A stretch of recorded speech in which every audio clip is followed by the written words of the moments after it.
Bonjour à tous. C'est vraiment un plaisir de se retrouver ensemble devant le Seigneur ce matin. Toute la semaine, on a parlé de foi. Et pour changer de thème, on va parler de foi. Oui, amen ce matin. Mais on va parler d'une foi triomphante ou une foi... J'avais plein de mots, ils sont partis, tant pis. Et puis, pour parler de cette foi triomphante, j'aimerais vous parler ce matin de David et de l'histoire de Goliath.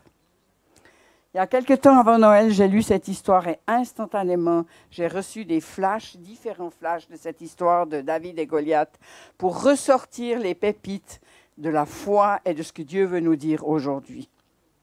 Une foi audacieuse. Voilà, c'est le mot que je... Mon titre, c'est une foi triomphante, mais on veut aller plus loin dans cette foi pratique. On a vu cette semaine comment passer sur une ligne pour acquérir les choses qu'on voulait, pour croire que ce que Dieu nous a donné, on l'a eu déjà. On a fait toutes ces activités et je sais que beaucoup, nous aussi, ça m'a fait beaucoup de bien cette semaine de prière, de jeûne. Je n'ai pas tout à fait jeûné, je ne vous cache pas. Mais, parce que c'est toujours un combat, hein.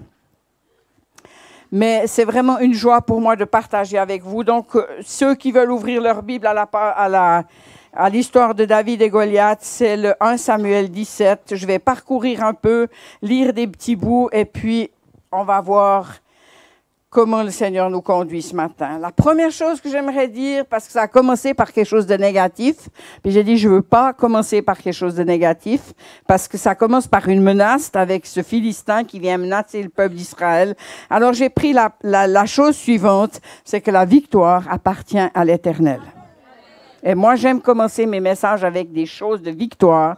La victoire appartient à l'Éternel. Et ça, c'était la vision de David sur les circonstances. Qui donc est ce Philistin, cet incirconcis, pour insulter l'armée du Dieu vivant? Je vais le relire. Qui donc est ce Philistin, cet incirconcis, pour insulter l'armée du Dieu vivant? Et ça, c'était la position de David sur la circonstance qu'il était en train de vivre. Et on va voir maintenant comment l'ennemi s'y prend.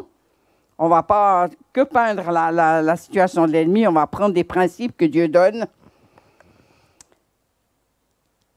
On va voir comment l'ennemi voit les circonstances. Et puis, on peut dire qu'aujourd'hui, ces manœuvres n'ont pas changé. De l'époque de David, vous allez reconnaître plein de situations où nous-mêmes, on vit ces choses aujourd'hui. L'ennemi ne change pas, il n'est pas très malin, hein? Il ne change pas beaucoup. Il remet les mêmes histoires. Et puis, on va voir comment il s'y prend pour intimider le peuple de Dieu. Intimider, abaisser, se moquer de lui. Toutes ces choses-là, on les retrouve dans ce texte. L'ennemi sème le doute, l'orgueil et l'intimidation. Au verset 8, le Philistin s'arrêta et s'adressa aux troupes d'Israël rangées en ordre de bataille. Il leur cria « Pourquoi sortez-vous pour vous ranger en ordre de bataille ?» Je ne sais pas si vous voyez un tout petit peu l'insulte. Le peuple, et aujourd'hui c'est la même chose, hein. Le peuple d'Israël était attaqué par eux. Et ce Philistin rempli d'orgueil a dit, mais pourquoi vous vous rangez en ordre de bataille? Intimidation. Tellement de gens, tellement de chrétiens, on est intimidés par ce que l'ennemi nous dit. Le doute. Il sème le doute. Mais pourquoi vous sortez? Le deuxième, c'est l'orgueil. Ne suis-je pas le Philistin? C'est pas extraordinaire, ça? Il a tout un peuple derrière lui, mais lui, il se lève et il dit « Ne suis-je pas le Philistin, le grand qui va vous intimider? » L'armée est là, toute l'armée est là, mais lui, il ne voit que lui. Et l'orgueil, c'est cela. L'orgueil ne se préoccupe pas des autres, il se préoccupe de lui seul, de moi seul, de ma situation. Et c'est sûr que ce géant, il était grand, il était fort, mais il se présente avec cet orgueil face au peuple de Dieu. Moi, le Philistin. Et ce que j'ai trouvé très, très fort dans ce texte, c'est l'intimidation que ce Philistin fait au peuple d'Israël. N'êtes-vous pas les esclaves de Saül? Se moquer de qui ils étaient, se moquer de leur statut et de leur identité. Combien de fois l'ennemi se moque de nous, de nos statuts, de notre personnalité, de qui on est, de ce que Dieu a posé sur nos vies, le diable s'en moque. Il les traite, je ne sais pas si vous réalisez ça, mais les esclaves de Saül. Bon, bien sûr, il n'avait pas de révélation, mais on va voir plus loin. Et puis il continue. Il provoque. Il provoque. Vous connaissez l'ennemi qui provoque? Oui. Au verset 11.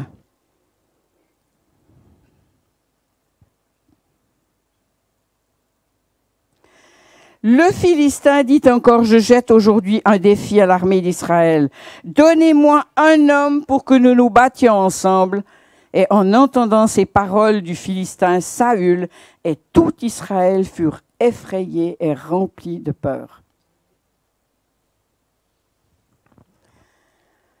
Toute cette armée qui était là, dans cette vallée pour faire la guerre, une armée complète, aucun homme pour relever le défi. Donnez-moi un homme. Alors lui, il s'est dit, un petit homme, ça me suffit. On n'a pas besoin de se battre avec l'armée. Je suis tellement grand que je vais le réduire en poussière. Donnez-moi un que je puisse m'en occuper, puis vous serez nos esclaves. Mensonge, mensonge. Dieu règne et c'est lui qui amène la victoire. Alors ce Philistin, il s'est avancé, je ne sais pas si vous réalisez. Dans nos vies, c'est parfois comme ça. Matin et soir, il se présenta ainsi pendant 40 jours. Et puis à la vue de cet homme qui pendant 40 jours les a usés, ils étaient toujours plus effrayés. Je ne sais pas si vous avez déjà remarqué dans nos vies, plus l'ennemi fait durer une situation, plus on s'affaiblit. Et c'est comme si on n'arrive plus à sortir après. Parce que tout est là. Les circonstances sont là. Les douleurs sont là. Les choses sont là. Et pendant 40 jours, l'ennemi les menace. Alors là, c'était un effet de guerre. Ils devaient se battre. Ils étaient en ordre de bataille. Et 40 jours durant, il les a menacés et les a abaissés. C'est moqué d'eux. Le peuple était paralysé par la peur et la menace durant longtemps. Plus une menace dure longtemps, plus c'est difficile de s'en sortir. Et je ne sais pas si vous avez vu des gens qui sont longtemps malades, comme c'est difficile d'activer de nouveau cette foi en eux, qu'ils puissent oublier ces menaces de l'ennemi. Et c'est pour chacun comme ça. Mais mes amis, il y avait une bonne nouvelle. Une bonne nouvelle. Dieu avait mis à part un homme qui connaissait son Dieu et qui était déjà choisi et rempli de l'Esprit. Juste avant ce paragraphe de l'histoire, c'est tout le début de l'histoire de David. David avait été oint et dans le chapitre d'avant, il est dit que David, il lui a versé une fiole d'huile, le consacra par onction au milieu de ses frères. L'Esprit de l'Éternel vint sur David à partir de ce jour-là et par la suite. L'Esprit de Dieu a saisi cet homme.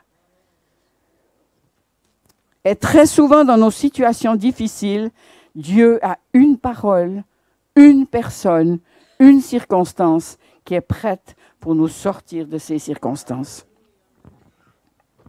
Dieu avait mis à part cet homme. Il l'avait préparé. On va voir comment après. Et puis, David, il connaissait ce Dieu, et quand il a entendu ce Philistin, qu'est-ce qu'il a fait? Il a prophétisé. Qui est donc ce Philistin, cet incirconcis, pour insulter l'armée du Dieu vivant? Je ne sais pas si vous voyez la différence. Ça, c'est la puissance de Dieu, c'est le langage de Dieu. Le langage de l'ennemi, c'était des esclaves de Saül. Humain. Et Dieu dit, pour insulter l'armée du Dieu vivant. Mes amis, nous sommes l'armée du Dieu vivant. Vous êtes l'armée du Dieu vivant. Et Dieu nous équipe pour être cette armée et pour nous tenir debout.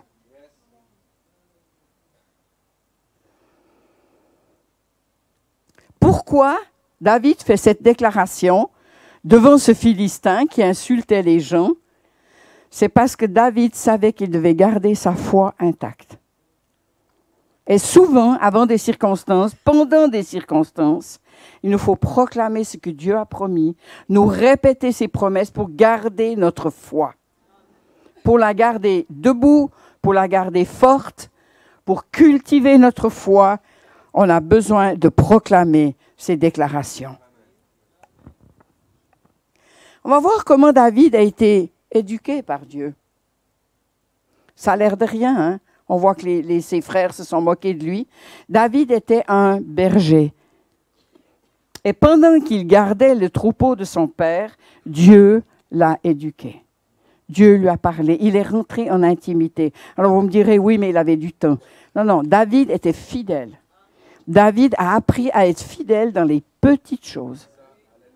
Et vous, les jeunes qui avez des grands projets, parce que je sais que vous en avez dans vos cœurs, parce que vous serez utilisés par Dieu, les aînés aussi, mais Dieu veut vous apprendre les petites choses dans votre fidélité, dans ce que vous faites aujourd'hui. Ne pensez jamais quand ça sera plus tard, quand je serai dans le ministère. Non, non, c'est maintenant. C'est là où vous êtes que Dieu est en train de vous donner les armes. Dieu a armé David alors qu'il gardait les troupeaux.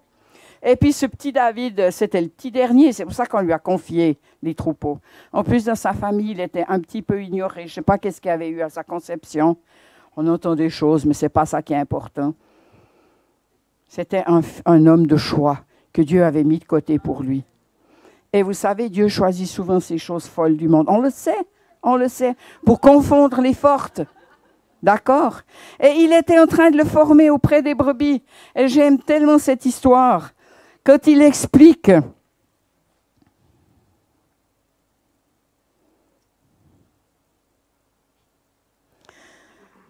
Alors, attendez, parce que je me mélange un petit peu, c'est pas grave. J'aime beaucoup, j'ai mis un texte, on va le voir après, que David explique ce qui s'est passé pendant qu'il était en train de garder le troupeau et comment il a été équipé. Je ne sais pas si vous voyez un tout petit peu son audace, on va voir ça. Tu peux mettre le texte que j'ai mis. David, il prophétise de nouveau. David dit à Saül, ton serviteur, gardez les brebis. Alors oui, mais avant, il commence par autre chose. Que personne ne se décourage à cause de ce Philistin. Que personne ne se décourage à cause de nos épreuves, à cause des choses difficiles, parce que Dieu se manifeste comme pour ma sœur. Dieu se manifeste et ça a beaucoup, beaucoup plus de poids dans ta vie. Une fois qu'on a expérimenté des choses comme ça, après, ta foi, elle grandit. Elle grandit. Et c'est ça qui est extraordinaire avec Dieu. Que personne ne se décourage à cause de ce Philistin. Moi, ton serviteur, j'irai me battre contre lui. Alors ça, c'est avant. Puis Saül, il redit nous à David, mais tu peux pas. Tu es trop petit. Tu es un jeune. Tu es beaucoup trop jeune. Tu peux pas faire ça. Et puis on va voir maintenant comment David s'est fait éduquer par Dieu. Avant ça, je veux juste revenir sur quelque chose. David a passé un premier obstacle. Ensuite, il en a passé un deuxième, c'était ses frères. Son frère, il devait amener de la nourriture. Et après la moquerie, c'était la méchanceté. Son frère était carrément méchant avec lui. Son frère s'est mis en colère parce que David voulait savoir quelle récompense il aurait. Il dit, c'est un petit peu charnel. Hein? Il s'est dit... quelle récompense le roi a promis à cet homme qui tuerait ce Philistin? Ça, c'était un petit peu son côté charnel, mais ça fait rien, il était plein de l'esprit. Puis son frère s'est énervé. Puis je ne sais pas si vous voyez l'accusation qu'il a donnée. Pourquoi es-tu descendu ici et qui as-tu laissé ton petit troupeau dans le désert? Moquerie, méchanceté. Je connais ton orgueil et la méchanceté de son cœur. C'est pour voir la bataille que tu es descendu. Je ne sais pas si vous voyez le rapport, mais ça n'a aucun rapport. Et aujourd'hui, on voit encore des choses comme ça. Tellement de choses sur nos propres vies. Mais qu'est-ce que tu es venu faire ici? Tu es venu regarder la bataille. Je pense que David, il avait vraiment autre chose à faire que de venir regarder la bataille. Et je connais la méchanceté de ton cœur. Et ça, c'était une accusation gratuite de son frère. Qu'est-ce qu'il a fait? Moi, ce que je trouve extraordinaire, David répondit, vous savez quand quelqu'un vous accuse ou est méchant avec vous, il y a des fois où il faut se taire. David, il a juste répondu, est-ce que je n'ai pas le droit de m'exprimer? Et la Bible dit qu'il s'est détourné de lui et il a été posé des questions ailleurs. Il n'est pas rentré en conflit. Pourquoi? Parce que les conflits, ça nous affaiblit. Ça nous détruit. Alors il a détourné et puis ensuite il a été posé la question vers d'autres et c'est après qu'il s'est approché de Saül pour dire, moi j'irai au nom de l'Éternel. Et puis quand Saül lui dit, mais tu ne peux pas faire ça. Tu es trop jeune. Alors là, il lui explique le texte que j'ai mis. On va le lire ensemble. David dit à Saül, ton serviteur gardait les brebis de son père. Il était fidèle dans ce qu'il faisait. Quand un lion ou un ours venait pour en enlever une du troupeau, on peut mettre plus loin, je courais après lui, je le frappais et j'arrachais la brebis de sa gueule. S'il m'attaquait, je l'attrapais par la gorge, je le frappais et je le tuais. Plus loin.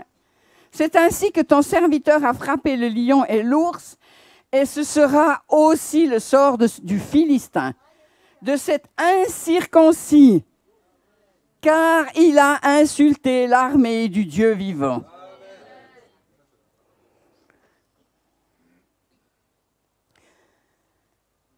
David ajouta, l'Éternel m'a délivré de la griffe du lion et de la patte de l'ours, et il me délivrera aussi de ce Philistin. Saül dit à David, vas-y donc et que l'Éternel soit avec toi. En dépit de tout, hein? Vas-y, courage, lance-toi. Je ne sais pas si on voit l'audace et la foi et la force de David. Tout seul dans le désert, à garder son troupeau. Moi, s'il y avait un lion qui serait venu, je ne suis pas David, hein? Mais je peux vous dire que s'il en avait pris une, je me serais dit, ramasse-la, va la manger et fiche le camp. Hein? Mais aucune, il les a laissés partir. Aucune. Il courait après le lion, il l'arrachait de sa gueule, et si le lion l'attaquait, il l'attrapait au cou. Je ne sais pas si vous voyez là la formation contre l'ennemi. Oh, ce n'est pas toujours des lions vivants, hein? Mais combien de fois on a des lions qui sont des esprits méchants et qu'on doit apprendre à se battre. L'ennemi veut toujours venir voler ta brebis. Il veut venir voler ton assurance. Il veut venir te donner des mensonges. Il veut venir voler ce que tu as reçu, ce que Dieu a déposé en toi. Et ne te laisse pas voler cela. L'ours, il a fait la même chose. Et alors que pour ce petit troupeau dont on se moque de lui, c'est là que Dieu lui a donné les armes pour aller se battre contre le Philistin. Après, il avait encore une arme, et c'était un jouet. Et je peux m'imaginer David dans le désert, assis à regarder son troupeau et s'amuser à jouer avec sa fronde, sa seule arme.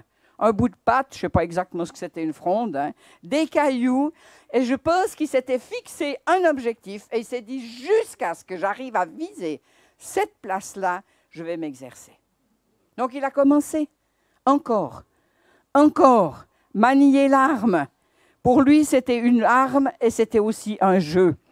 Et il l'a fait, et il l'a fait. Vous savez, quand on commence à faire quelque chose longtemps, on devient bon.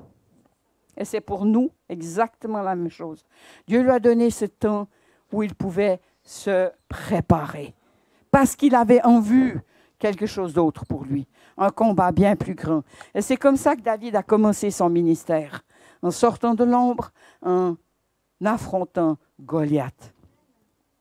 Mais la préparation, elle n'était pas là. Elle était avant. Il a appris à connaître son Dieu. Il était loin de l'esprit. Il avait appris à combattre les lions et l'ours dans ce désert où personne ne le voyait.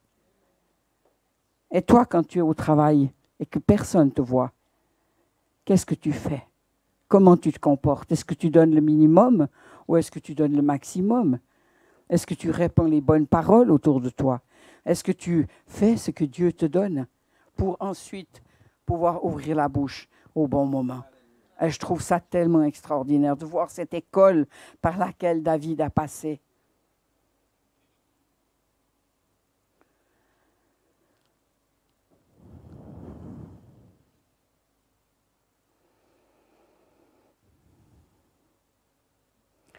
Alors, ce qui est paradoxe dans ce texte, c'est qu'une fois que Saül lui souhaite bonne chance, vas-y. Alors, Saül fait une chose que souvent on fait nous, ce n'est pas l'ennemi. Saül, il prend toute la protection humaine, la protection de la guerre. Il met son habit, il lui donne son épée, il lui donne tout son attirail. Puis, David mit l'épée de Saül par-dessus ses habits et il voulut marcher, car il n'avait encore jamais essayé. Mais il dit à Saül, je ne peux même pas marcher avec ce que tu as mis sur moi. Ça correspondait à rien du tout à sa personnalité. Moi, je pense que David, il avait besoin de courir en short, en t-shirt, si on le verrait aujourd'hui, sa fronde à la main pour aller attaquer l'ennemi et viser la cible qu'il avait l'habitude de viser. Pas d'encombrement. Et moi, je vois les encombrements comme les choses religieuses. Combien de fois on s'habille d'habitudes qui nous sécurisent, mais qui nous pèsent, qui nous empêchent d'avancer, des principes religieux. Et puis ce brave Saül, il a voulu mettre toute cette protection, c'était la seule chose qu'il pouvait donner parce qu'il avait tellement peur. Il s'est dit, si au moins je le couvre, il sera gardé, ce pauvre David. Et David a marché avec ce que Dieu lui avait donné à ce moment-là.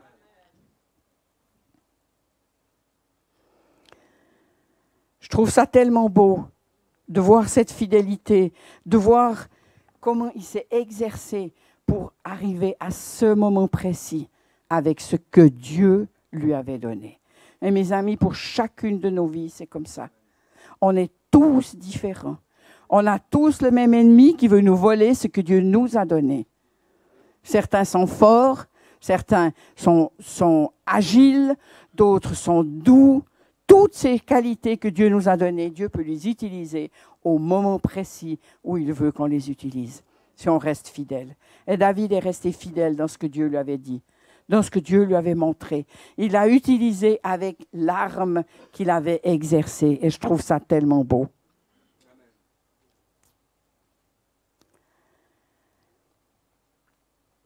J'aimerais voir encore ensemble 4 attitudes ou 4 péchés.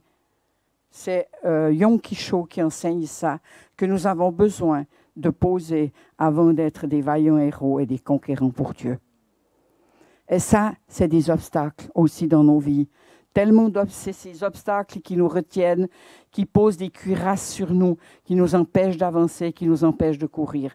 Et on va après terminer en priant pour vous sur ces points-là ensemble pour être vraiment dégagés en tant que peuple de Dieu. L'année 2024 a des grandes promesses.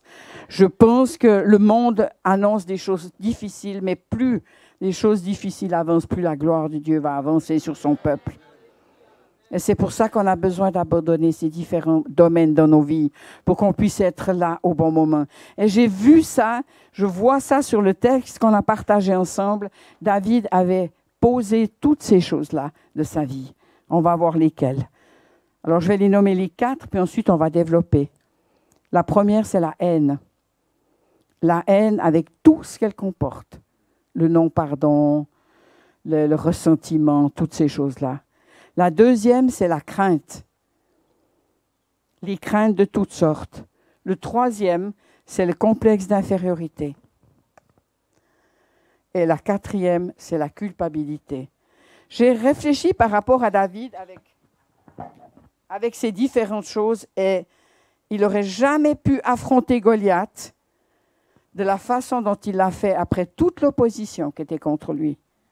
Toutes les paroles négatives, les moqueries, s'il n'était pas dégagé de ces choses-là dans sa vie. La haine. Combien Alors la haine, les chrétiens, ils se soulagent tout de suite parce qu'ils se disent, mais moi, je sais pas, on a été habitués d'abandonner la haine. Parce qu'on n'aime pas ce mot, ce n'est pas quelque chose de beau. On aime aimer les gens. Mais la haine, elle a toutes sortes de dérivés. Elle a toutes sortes de choses où ça veut rester dans nos vies. Ou comme justement je disais, le ressentiment, le non-pardon. C'est très subtil. Et ça, c'est des freins énormes dans nos vies. Et je crois que c'est tellement important de se débarrasser de cela pour pouvoir avancer avec Dieu. Tu ne peux pas avancer avec un ressentiment contre quelqu'un. Tu ne peux pas être fort. Oui, tu peux être là au culte dimanche matin, c'est très bien. Parce que si tu es là, au moins tu vas entendre ce que Dieu va te dire concernant cela. Et ça, c'est très, très important. Combien de fois je dis aux gens, mais ce n'est pas en étant dehors de l'Église que tu vas recevoir ce que tu as besoin. S'il y a des domaines qui restent durs, vous savez, Dieu est prêt à casser le roc de nos cœurs.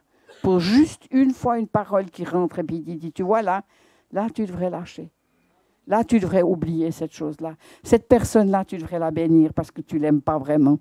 Elle t'a fait du mal. Et toutes ces choses-là, on les reçoit pendant qu'on écoute dans le peuple de Dieu. Et puis pendant qu'on est frotté aux autres. Hein. Parce que voilà, que c'est juste celui qu'on ne voulait pas à côté de nous qui vient s'asseoir. Il nous agace un petit peu. Oui, je sais que vous comprenez. Parce qu'il n'y a pas que moi qui vis ça. Le deuxième, c'est les craintes. Alors, les craintes, on pourrait en parler. Ça, c'est des messages entiers. Hein. Moi, j'ai des craintes. J'ai des craintes des hommes. Il y a des choses où on a tous des craintes. Ça peut être des craintes de toutes sortes. Et Yom Kisho, il racontait comment il était à l'école, aux études. Et, un professeur a expliqué que la tuberculose, c'était des gens spéciaux qui attrapaient ça souvent, qui étaient enclins à attraper la tuberculose. C'est des gens qui avaient un long cou. Et puis, et c'était eux qui attrapaient ça. Et il est rentré à la maison et cette tuberculose l'a couru après et il a découvert qu'il avait le cou le plus long de toute la classe. Non, mais on rit, hein, mais voyez comment l'ennemi fait. Hein. Puis l'ennemi fait avec plein de trucs comme ça en nous. Des petits signes, puis qui commencent à tourner. Alors ça a commencé à tourner chez lui. La peur est rentrée en lui. Et il était sûr qu'il attraperait la tuberculose. Ben vous savez quoi? Il l'a attrapé. Ce que l'homme craint, c'est ce qui lui arrive. Oh, moi, je n'aimais pas cette parole.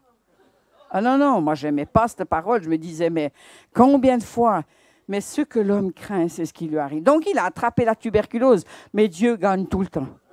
D'accord? Donc, il l'a guéri, soigné. Mais c'est crainte de toutes sortes, crainte de manquer, crainte de ne pas avoir. C'est comme la dîme. De ne pas donner sa dîme parce qu'on a peur de manquer, c'est humain. C'est humain. Mais quand tu commences à poser ton dépôt, tu commences à voir le fleuve couler. Même si au début du mois, il n'y a plus rien, hop, tout d'un coup, Dieu fait quelque chose. Alors on n'a pas besoin de dire que l'argent tombe du ciel. Mais tout compte fait, souvent que oui. Souvent que oui. Ah, c'est ça. Si je n'ouvrirais pas pour vous les écluses des cieux. Ce n'est pas rationnel, c'est spirituel. C'est spirituel et c'est tellement bon. Et apprenons à abandonner nos craintes. Les craintes, elles contiennent tout notre manque de confiance. Manque de confiance en Dieu. Et puis si ça n'arrive pas, tout le contraire de ce qu'on a appris cette semaine. La foi, la confiance. Dieu prendra soin de moi. Je ne sais pas comment, mais il prendra soin de moi. Alléluia. Le troisième point, c'est le complexe d'infériorité. Mais que de gens, et moi la première, que de gens n'ont pas pu ouvrir leur bouche toute leur vie parce qu'ils étaient inférieurs aux autres, parce qu'elle sait beaucoup mieux parler. Si vous saviez, quand l'appel de prêcher sur ma vie est venu à l'école biblique, mais ce que ça m'a coûté, j'ai presque déprimé. Parce que je me disais, mais je ne vais jamais y arriver, je dois sauter en bas, un plongeon. Je me voyais toujours en haut sur un plongeur, puis je devais sauter en bas. L'ennemi est méchant et il t'amène toutes sortes de complexes d'infériorité. Mais tu n'aimes pas ta voix, tu n'aimes pas t'entendre. Et puis, tu n'es pas comme elle. Tu n'as pas le même physique. Elle est jolie à regarder. Tout ça, l'ennemi vient nous la mettre dans la tête. Complexe d'infériorité. Tu ne sais pas parler. Puis si tout d'un coup, tu te loupes. Mais moi, j'ai eu affaire à tout ça. On doit se battre. Et abandonner ces complexes. Parce que tout ça, ça nous retient. Ça t'empêche d'avancer. Pas qu'avancer dans la marche, ça t'empêche de venir devant. Ça t'empêche d'ouvrir la bouche. Tu as une parole prophétique. Oh non, pas moi. C'est pas moi qui va lui dire ça devant. Les autres, ils savent le faire. Alors qu'est-ce qu'on dit à Dieu? Parce qu'on est spirituel. On dit, utilise quelqu'un d'autre. Puis vous savez, de temps en temps, il le fait. Ça nous choque. Ça nous choque parce que la personne, elle dit la même chose que nous. Dieu est un Dieu de compassion et il le fait parfois pour nous guérir et pour nous encourager. Puis la dernière, c'est la culpabilité. Mais qu'est-ce que j'ai fait dans le passé? Jamais j'arriverai à me redresser. Mais ma vie était une vie pourrie. Et puis, je n'ai pas fait des bonnes choses. Et puis, mes enfants, ils ne marchent pas comme je veux. Je les ai mal éduqués. Qu'est-ce que j'ai fait pour qu'ils en soient là? Culpabilité. Et ça, c'est toutes les choses qu'il faut se défaire. La culpabilité. Je n'en ai pas fait assez. Je n'ai pas été assez bon. Je me suis trompée quand j'étais jeune. J'ai fait des mauvais choix. Et puis, l'ennemi, il aime tellement venir peser là où c'est sensible. Vous savez, comme ça. Comme ça. Il vient t'écraser. D'abord, c'était lui qui t'a conduit dans les mauvais chemins, mais ensuite, il vient t'écraser et il vient enlever la force. Et je vois que David a abandonné ces choses. Pourquoi? Parce qu'il avait la force au bon moment. Il avait cette puissance de Dieu qui agissait en lui. David n'avait certainement pas une ascendance qui était extraordinaire. Il a abandonné ça dans les mains de Dieu pour dire, Seigneur, tu m'utiliseras comme je suis, en cuissette et en short, et en t-shirt, pour aller combattre le Philistin. Je ne sais pas, alors relisez à la maison l'arme qu'il avait, le Philistin. C'est le sommet. Le sommet du sommet. Il avait une épée devant, rien que le bout pesait 7 kilos. Le manche, c'est plus, il dit c'était un manche d'airain, je ne sais pas quoi, je ne sais pas si vous imaginez. Il avait un homme devant lui qui devait courir avec son bouclier, tellement que c'était lourd. Son casque était lourd, tout était lourd. Mais David, Dieu a fait que la pierre a une place où il y avait une faiblesse. Une place. Et puis un caillou qui a pu rentrer à la bonne place. Ça, c'est Dieu. Ça, c'est Dieu. Et quand tu es retenu par des choses où l'ennemi est un menteur, tu peux viser, Dieu peut viser exactement là où tu ne pensais jamais qu'il le ferait. Moi, je pense que David, il a regardé le géant, hein? Puis il s'est dit, alors géant comme ça, je ne peux pas le louper. Alors il a certainement regardé où il y avait une faille, parce que dans le désert, il avait visé X fois cette place-là, où il voulait tirer le caillou. Et il s'est dit, là, il y a une faille. Et ce caillou est rentré. Mes amis, ce matin, on va s'encourager. S'encourager les uns les autres pour abandonner ces choses qui nous tiennent si souvent dans la haine, dans le non-pardon, dans la crainte. Chérie, tu veux venir? Comme ça, on va prier avec vous sur ces choses. Sur les complexes d'infériorité et sur la culpabilité. Moi, c'est toi. Gloire à Dieu. La première chose que Dieu aimerait faire pour chacune d'entre nous, c'est une nouvelle mesure de cette onction de Dieu. Elle ne va pas vous tomber juste dessus parce qu'on fait une prière. Elle va venir parce que vous dites, je veux vivre d'une manière que l'onction de Dieu peut s'accroître dans ma vie. Et parfois tu pries et tu pries encore, puis tu dis, même ça ne sert à rien, qu'est-ce qui se passe? Et le diable il vient, mais tu vois, tu n'es pas mieux qu'hier, c'est pas mieux qu'avant-hier, pourquoi tu te lèves de bonne heure, pourquoi tu vas prier, etc. Continuez de faire les choses. Regardez les gens qui veulent venir, des gens musclés, etc., qui font qui soulèvent ces gros poids, etc. Ils ne s'arrêtent pas parce que ça fait mal, ils continuent, ils traversent, et encore, et encore, et encore. Et tout à coup, ça devient des héros, des gens. Et Dieu veut renouveler cette onction de Dieu sur vous. Une onction de Dieu. J'ai une parole pour toi, ma sœur, avec l'écharpe bleue. Je ne me rappelle pas ton prénom. Mais j'aimerais juste te dire, le Seigneur m'a montré qu'il y a quelque chose de nouveau qui intervient dans ta vie. Il y a eu beaucoup, l'ennemi a souvent venu t'attaquer sur plusieurs points. Et j'ai l'impression que souvent tu as ressenti toutes sortes de douleurs dans ton corps. Il y a quelque chose qui va, comme j'ai vu, comme quelque chose qui s'efface dans ta vie par rapport à des choses où l'ennemi t'a oppressé. Puis j'aimerais prier pour tous ceux et celles qui arrivent à s'identifier là où l'ennemi a apporté comme toujours de l'opposition et des impossibilités. Tu as tant d'idées, tant de choses que tu aimerais faire, et tu as le sentiment que chaque fois, l'ennemi fait que ça échoue, l'ennemi fait qu'au dernier moment, tu abandonnes, parce que tu dis, oh, c'est pas possible, etc. Et je crois que là derrière, il y a un esprit méchant qui veut nous neutraliser. Et plus on fait, on prend ces raccourcis où on veut faire, mais finalement on recule, etc., plus on s'affaiblit.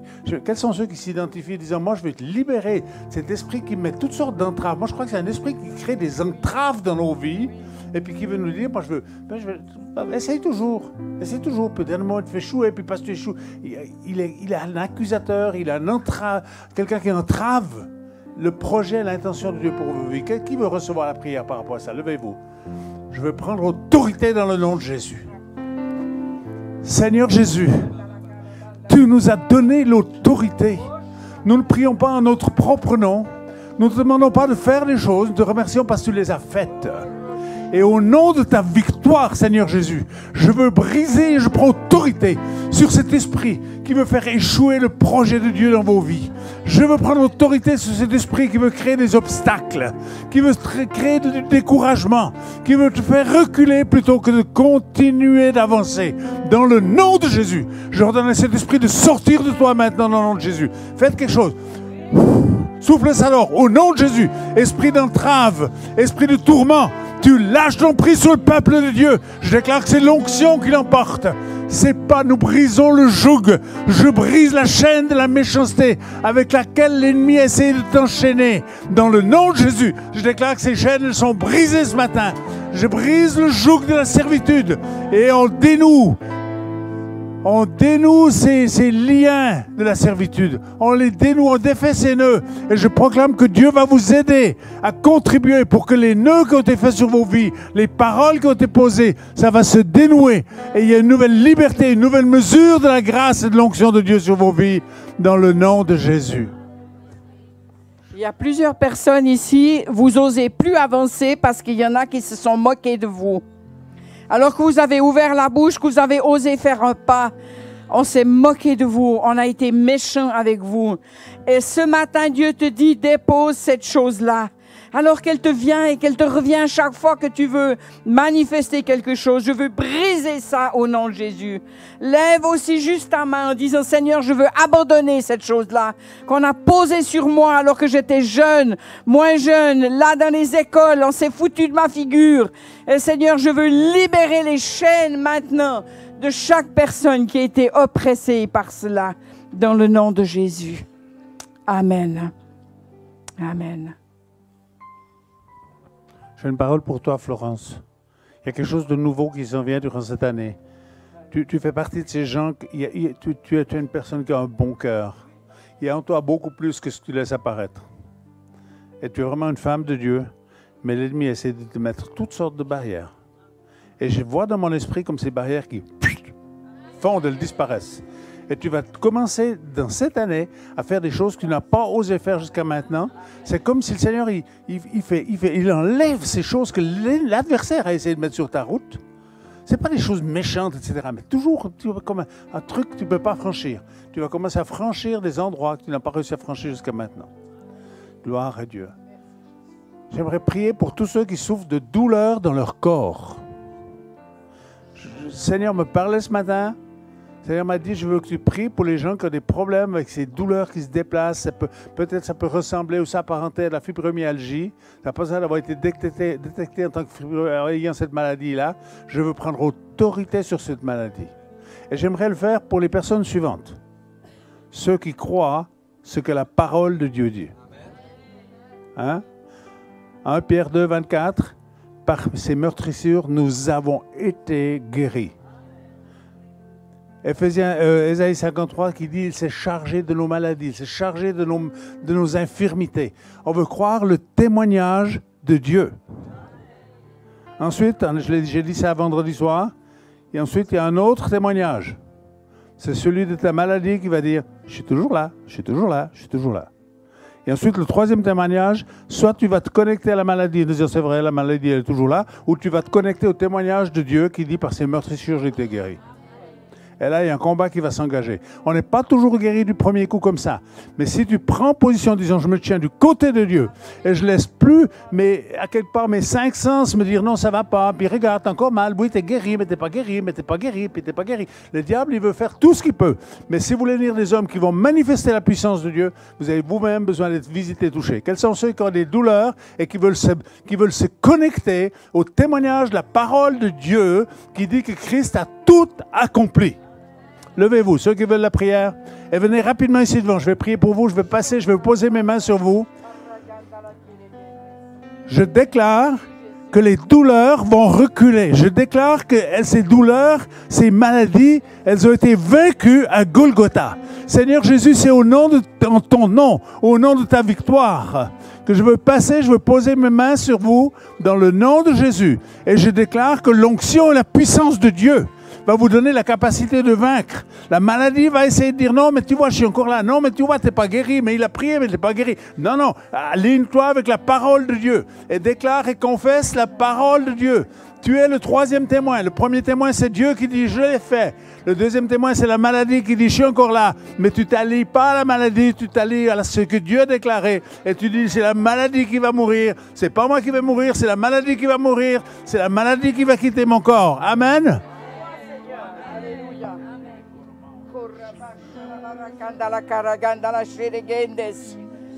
Alléluia, alléluia. Lore bendericoria barracandas. Maladie, douleur, tu t'en vas. Tu quittes ce corps. Au nom de Jésus maintenant.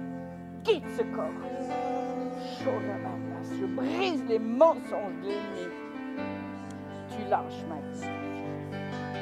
Maladie, tu t'en vas. Douleur, tu quittes ce corps.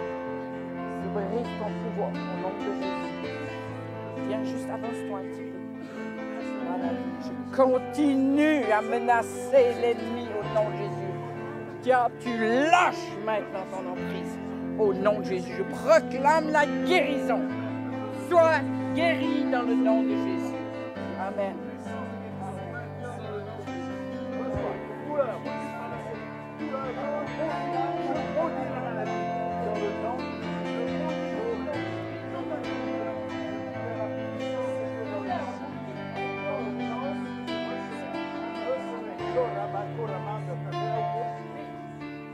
Pour les gens? Oui, vous? Ok, magnifique. Gloire à Dieu. Gloire à Dieu. Ferme dans la foi. Résolu dans votre foi. Résistez-lui. Il ne va pas vous lâcher le premier coup. Résistez-lui. Vous allez vaincre. Et ceux pour qui j'ai posé mes mains ce matin, j'aimerais vous dire que l'objectif de Dieu, ce n'est pas seulement de vous guérir, c'est de faire de vous un instrument de guérison. On va voir la gloire de Dieu. On veut continuer à travailler pour avoir une percée dans le monde spirituel. Et le Seigneur a dit qu'il était avec nous tous les jours jusqu'à la fin du monde. Amen. Gloire à Dieu.